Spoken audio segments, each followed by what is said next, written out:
പട്ടിണിയുടെ വക്കിലാണ് വഴിവക്കിലെ കടയിൽ ഇരുകാലുകളും ഇല്ലാത്ത ജയനും ഭാര്യ മിനിയും കഴിയുന്നത്. പാചകവാതക വിതരണം പ്രതിസന്ധിയിലായതോടെ ഉപജീവന മാർഗമായ ചായ കച്ചവടം നിലച്ചു.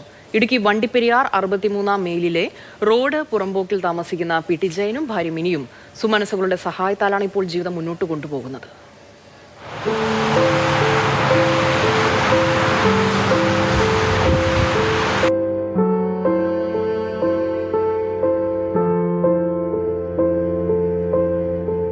വീട്ടില് ഞങ്ങൾ വാടകയ്ക്കാ. ഇപ്പൊ വാടക വീട് ഒഴിവായി ഇപ്പൊ ഇവിടെയാ ഉള്ളത്, വഴിയിലാ ഉള്ളത്.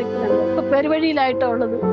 കുമളിയിലെ ഹോട്ടലിൽ പ്രധാന കുക്കായി ജോലി ചെയ്തു വന്നിരുന്ന ജയന് 2022-ൽ വാഹനാപകടത്തെ തുടർന്ന് ഒരു കാല് നഷ്ടപ്പെട്ടു.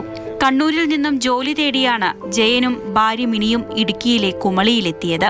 അപകടത്തെ തുടർന്ന് വഴിമുട്ടിയ ജീവിതം ഉപജീവനത്തിനായി റോഡരികിൽ പെട്ടിക്കട തുടങ്ങി.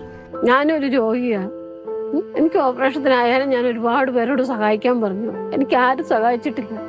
എനിക്കൊന്നും ചെയ്യാനും ആകുന്നില്ല. ഇനിയുള്ള ജീവിതം എങ്ങനെയാന്നുള്ളത് എനിക്ക് അറിയത്തില്ല. എനിക്ക് പണിക്ക് പോകാൻ പറ്റിയല്ല ഇതിലിട്ടിട്ട്. ഞാൻ അതേ അവസ്ഥയിലാണ് ഉള്ളത്. ഞങ്ങൾ ഇപ്പൊ ഒരു ദിവസം കഴിച്ച ഒരു ദിവസം കഴിക്കാനില്ലാത്ത അവസ്ഥയിലാണ് ഉള്ളത്. ഇപ്പൊ അതേ അവസ്ഥയിലെത്തി.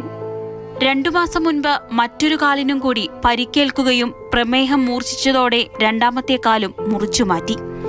കുടുംബത്തിന്റെ താളം തെറ്റി. ആശുപത്രി ചെലവും ഉപജീവനവും തുലാസിലായി. പാചകവാതകമില്ലാത്തതിനാൽ 20 ദിവസമായി കട തുറക്കാനാകുന്നില്ല. കഴിക്കാനുള്ള ഭക്ഷണം തയ്യാറാക്കുന്നതാകട്ടെ പുറത്ത് കല്ലിൽ കൂട്ടിയ വിറകടുപ്പിൽ. 2 മക്കളുണ്ടെങ്കിലും ആരും തിരിഞ്ഞു നോക്കാറില്ല. ഹൃദയസംബന്ധമായ അസുഖത്തെ തുടർന്ന് ചികിത്സയിലാണ് മിനി. പണമില്ലാത്തതിനാൽ കൃത്യമായി മരുന്നും കഴിക്കാനാകുന്നില്ല. മാതൃഭൂമി ന്യൂസ്, കുമളി.